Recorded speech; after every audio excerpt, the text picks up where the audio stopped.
It's been like 12 hours since game 4 ended, and I still can't believe it.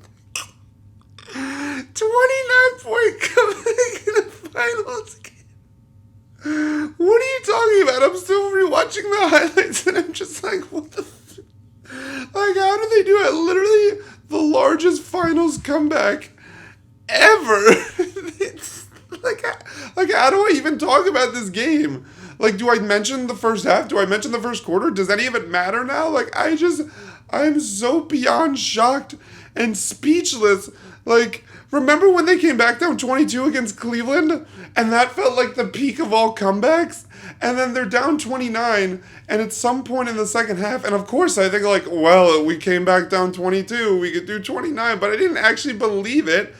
And, like, as anyone who's ever seen their team make a large comeback can tell you, like, you kind of don't let yourself believe it, right? Especially the Knicks, because one of the Knicks' trademarks during the dark years was, like, they would be down, they would come back, make it competitive, and then still lose. So in my head, I'm like, no. Like, even when they chipped it down to, like, 20 or to 15, I'm still like, no. And in the fourth quarter, like, I shit you not, I never... It was this weird duality where, like, I never let myself believe that we were going to win because the first half of that game was so heartbreaking, and I felt like I had accepted it, I had embraced it, I was trying to finish a keg that we had, but at the same time, so, like, I didn't want to give myself hope just to fall down even further, just to have my heart break even more. But at the same time, I think when we got to, like, a minute left and it was a 1-point game, and certainly after we took the lead, I was just like, we're not losing this game. Like, even when we went back down 1, I just had this weird irrational confidence while also battling the I still don't believe this is happening. I had this weird irrational confidence of just like we're winning this game. Like, we just are. Like, there's no way we're coming this far just to come this far. We're not coming back down 29 and losing the game. And yet, and this is the other crazy thing about any comeback you see, certainly in the playoffs, it's like when you go back and you rewatch it, you just realize all the crazy stuff that had to happen for this comeback to happen. Like think about all the insane stuff that went down. First of all, to cut a 29-point deficit to anything competitive is insane. But, like, think about all the crazy stuff that happened, okay? Josh Hart misses a wide-open layup dunk, and to his credit, he was so self-aware in the press conference, he was like, yeah, OG Anunoby saved my life, saved my legacy, whatever. The Spurs, for some reason, kept going to De'Aaron Fox late in the game. For reasons I don't know, it kind of felt like how I felt watching the end of Game 2, I believe it was, when the Spurs were mounting their comeback, and the Knicks just kept targeting Wemby, like getting him on switches and going one-on-one, and I'm like, what are you doing? And I kind of felt that way watching Fox. I'm like, why? First of all, like, why are they going to Fox in general, who's a good player, but, like, he wasn't perfect. He hasn't played so well in these finals. Then you have Dylan Harper, who was unstoppable in this game, and, of course, Wemby as well. So, like, to go to De'Aaron Fox a bunch was weird, but to do it specifically when he's being guarded by OG Anunoby was ridiculous. What else happened? I mean, like, to cut it to, like Jose Alvarado had that insane spin move. Jalen Brunson pulled a 3 right in Wemby's face, and he shoots it, and I'm just like, there's no way that's going in. There's no way that's going in. And then it drops. Wemby missed 2 free throws at the end.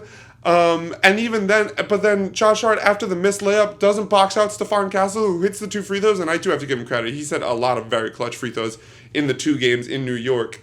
Wemby missed 2 free throws, Castle hits those 2. The Knicks miss the shot, and De'Aaron Fox gets it, and he's going down, and my entire life flashes before my eyes as far as like, oh my god, are we really about to lose this game? Is he about to hit a layup? Is he about to get fouled? And then he goes up for the layup, and OG blocks him, and what I again, like, his game winner gets all the praise, and rightfully so, but, like, that's one of the greatest finals blocks ever. Like, I think it should be up there on a short list with, like, you know, LeBron's blocking Game 7, Giannis's block in Game 4. Like, that was just, like, when you think about the difficulty, the stakes, the moment, like, the context of the series, like, that is just an all-time rejection. But the fact that Fox went up with it at all is insane. I think a lot of what some people are saying is that, like, and I do kind of see this argument, like, he's not the best free throw shooter. Like basically, here's the way I view it. There are, like, 3 different versions of that play. He goes up for a layup and makes it. He goes up for a layup and gets fouled. Sorry, I guess 4. He goes up for a layup and misses it. And he dribbles it out. And I guess he figured, like, hey, if I'm going to, he doesn't really trust himself at the line to hit 2 shots instead of 1. He even said himself, like, he thought he could outrun OG Anunoby. Apparently he couldn't. And then, OG, I guess in his head, he's like, okay, I have a pretty open layup. I'm either going to make it or, like, the odds that he doesn't foul me are pretty low. But they weren't 0. Oh, my goodness. And then Brunson pulls that motherfucker. I don't know what he was doing. I mean, actually, upon further review and thought, I think what people's logic was that, like, the Knicks had time, but they didn't have a ton of time. So it's like, if you're Brunson, in rhythm, relatively clean look, yeah, it was deep, but you got to, I think, shoot it comfortably versus, like, if he tried to dribble around Wemby, whatever, he might not have been able to get up a clean look at all. So I think that was sort of the logic. I think he also wanted to be the one to have Mike Breen do a triple bang, because Mike Breen on their podcast once said, like, if anyone on the Knicks hits a game winner in the finals, you get the triple bang. I think that's what he wanted. But I think, relatively speaking, like, it wasn't, again, like, in the moment, I was like, what are you doing? We still have so much time, get a better look, especially being only down 1. We didn't need a 3. But, like, when you think about it, like, okay, like, in rhythm, clean look, it also pulled Wemby out of the paint for an offensive rebound, and then OG Anunoby I've said this in a previous video, but, like, when we traded for OG Anunoby, I wasn't the happiest. Like, I understood what he could be, like the best version of him, but I also knew that this dude was kind of injury prone, and I really loved IQ and RJ, specifically Tough to Lose IQ, and I didn't like swapping 2 key pieces for 1. And for him to just turn into what he's done, where he's literally one of the best two-way players in the game. Like, 33 points, incredible defense on Fox at the end, has that insane block, and then just what a surreal tip-in. I don't think we've talked enough about how difficult that tip-in was, because it wasn't like a right out the basket, coming off the rim, ooh, let me just baby tap it in. This dude reached back and just, like, you give me 100 tries on a rim that's proportionally my size to the 6'8" Anunoby on a 10-foot rim. Like, I don't know how many times I could sprint from the wing, get my hand on the ball over multiple Spurs, and tip it in right dead into the back. I don't know how he did that. And then that last play where, I don't know how you guys were watching it, but, like, I saw Stephon Castle get open. And the second I saw that, I was like, no, we're about to get beat on the genius sideline out of bounds lob. And no, I can't believe it. And then Cat, to his immense credit, which I only saw after, tipped the pass, but Castle still gets it. And credit to Josh Hart. He's just stood there. He's like, you're not getting me on any sort of baiting whatsoever. Went up with it. And, like, I cannot stress this enough. Through the last few minutes of that game, I was legitimately hyperventilating. Like, I wasn't faking it. I was legitimately like, there's no way we are actually going to do this. Like I said, I was confident, but I still didn't fully believe it, because who the hell comes back from down 29, especially because it felt like the Spurs had figured us out. Like, it had, it really did feel that way. Like, Cleveland, at least, game 1, okay, series is still fresh. We had owned them in the past. Like, it wasn't the craziest thing in the world, but, like, it really felt like the Spurs had figured us out. So for us to come back, I'm literally hyperventilating. I am shaking in my legs. I am, like, leaning on my couch for support. And no matter what happened in that game, like, I was stunned. And even when OG tipped it in, I was still like, okay, now we need just one stop. Like, we just need one stop. Again, I'm very much like, I need the thing to finish for me to be completely happy. That's why I'm still only so happy that we have 3 wins and not 4. We gotta still handle business. And, like, even after they got that stop and the buzzer sounded, I'm literally standing there and I am on the verge of tears, because I genuinely had no idea how they just pulled that off. It really felt like everything was going against us. It felt like the Spurs had figured us out. It literally felt like Wemby did have a point. It really did feel like he was in our head. I guess now is when I'll talk about the first half. But, like, that first quarter was so, like, just, I guess here's what I'll start with. Upon further review, I think Cat did hook Wemby. It's funny because some people were only showing the part of the replay where he's driving to the rim, and that's not the part where he hooked him. Like, his arm, like, Wemby's arm is just sort of like there, and Cat's just trying to play through it. But if you watch the initial catch, you could see Cat sort of, like, do it. And then when he turns, his arm is still locked. Wemby's arm is still locked in. Now, do I think they should have called that given the stakes as far as like, hey, this game just started. It's a so-so, whatever. Like, yeah, they challenged it, but maybe we just call it jump ball. We say foul on nobody, jump ball. We're not going to, give the Knicks arguably their most important player, certainly one of the most important players, their second foul in a game of these stakes, whatever. But they did, and so, I mean, again, like, a foul is a foul, but also, as we know, like, the refs take that kind of stuff into consideration. Like, if a superstar is playing with 5 fouls, it's going to take a lot to get him a 6th foul, and so should they have called that foul on Cat?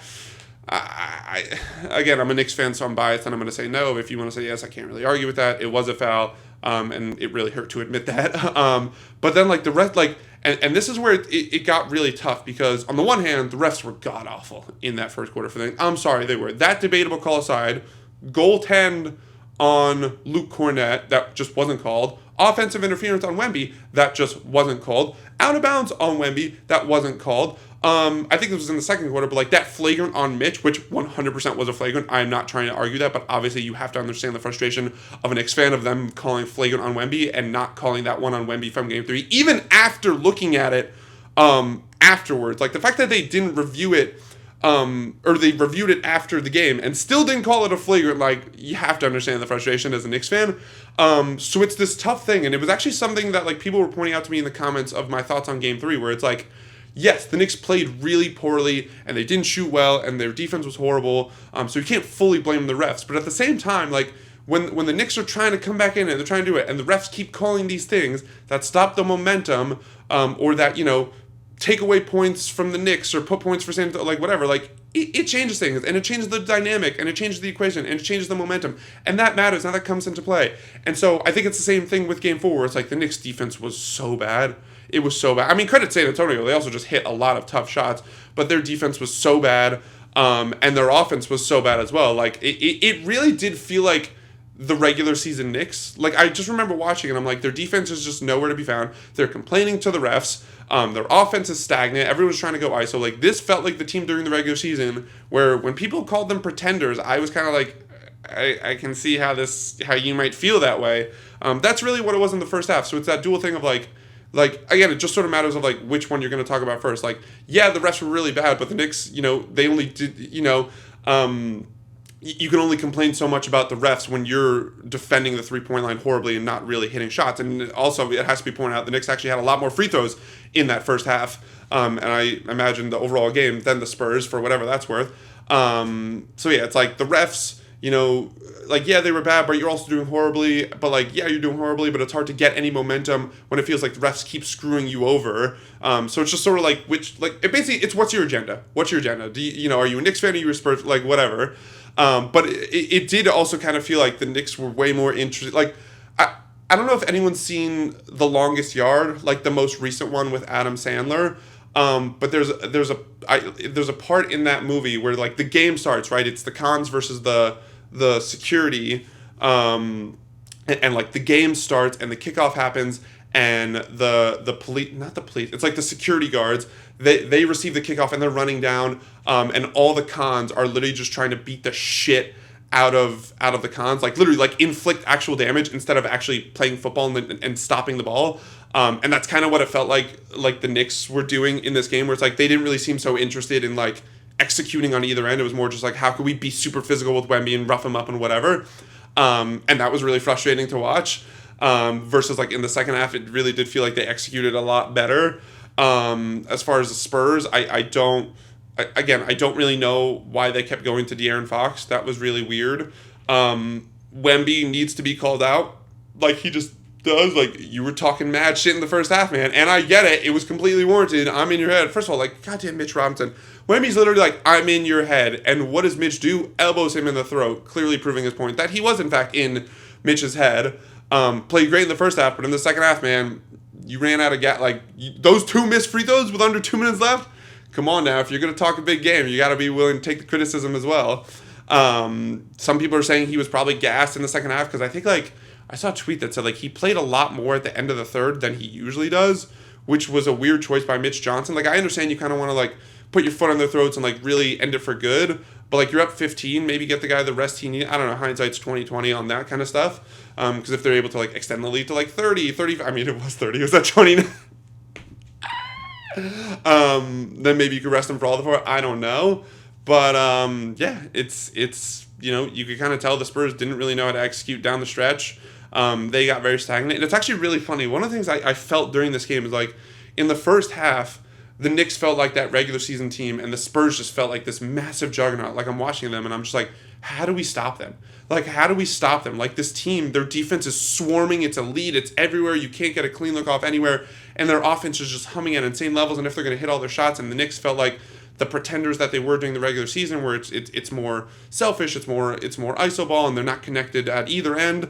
But then in the second half, it kind of flipped, and like the Knicks felt more like the juggernaut we've seen in these playoffs, like this two-way, just insanely elite team that could just lock you up on one end and then just swing the ball and get open shots and hit clutch shots, whatever, versus like the Spurs then flip to more of like a, oh yeah, this makes sense. They're super young and inexperienced and they don't know how to do this, and like deer in headlights, whatnot. So it's very funny how like the perception can change from half to half. But just like overall, I mean, just surreal, like is the simplest way to put it. Like I had so many people texting me, so many people calling me after that game. You see the videos of people at the game, around the game, in the streets. I'm like a little, I don't know if annoyed is the right word, but like I want to celebrate a game like this. Like I really do. Like I see all the parties on the streets and like I want to join it, but I need one more, man. I just I need one more. Like I can't. So it's been this tough thing throughout the playoffs, throughout these finals, really, where it's like, of course, I'm happy when we pick up a win. If you want to get to 4 wins, you need win 1, win 2, win 3. You can only play the game in front of you. You got to take care of business, whatever. So like it deserves credit again, especially coming back from 29 points. Ow!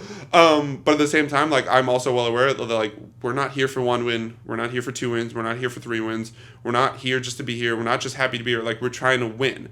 And if this series ends and we don't get that 4th win, none of this is gonna matter. So like that's still where my mindset is. I'm very happy about this win. I'm like celebrating it like a little bit, just having fun, playing some happy music, whatever. I think starting tomorrow I'll probably lock in a bit more.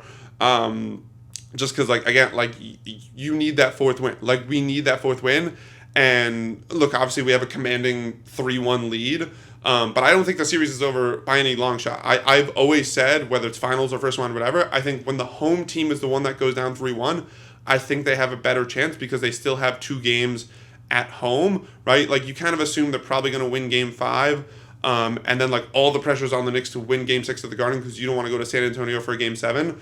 So like this series is not done whatsoever. Obviously there's only one team in NBA history that's blown a 3-1 lead in the Warriors. So like you think history's on the Knicks side, but you know what? I don't want to be the second.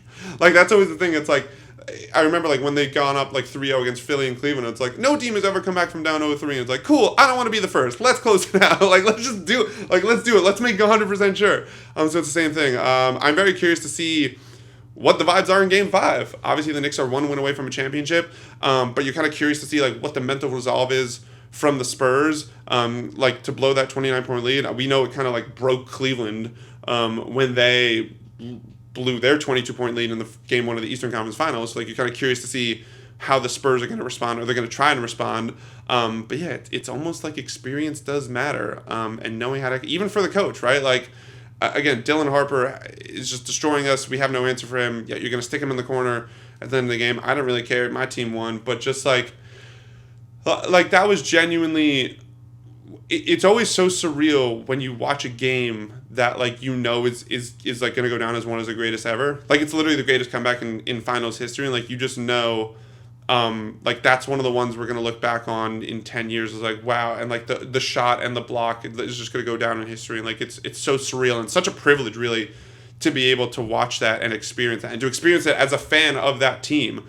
Certainly not when you're a Spurs fan. That's got us like, what's funny, it's been pointed out, is that like the Spurs obviously have been one of the most successful franchises, this century or since I guess 99, with 5 championships and 6 finals appearances. But they also have some of the most heartbreaking losses in the finals and playoffs in league history. When you factor in, so they had the loss to the Mavs in 2006, right, where Dirk went in for that and one. Ginobili fouled him for the 3-point play. They had the Derek Fisher .4 shot in, what was that, 2004. You had the Ray Allen shot in 2013. And now you add this to the list, like, what a weird duality for the life of Spurs fans, where it's like you won 5 championships and that's really awesome. And I imagine that's been great. But you also have these absolutely gut-wrenching losses that have directly, I mean, obviously TBD on this OG Anunoby one, but like that have directly affected your chances at winning a championship. Like that's got to be so rough. But like man, it's kind of a shame that we have 2 days, or I guess 3 days till Game 5, because I am just so ready and just like one more, man. Just like that's all I need, man. One more, and then I'll be good. But like we just gotta get that one. We just get put like 20. Like just, I'd say I'm speechless, but I just spoke for how who knows how long. So yeah, like let me know. What were your thoughts on the game on both ends? How did you watch it? How did you experience it? Let me know. I want to start this conversation because it was just, wow, what a night.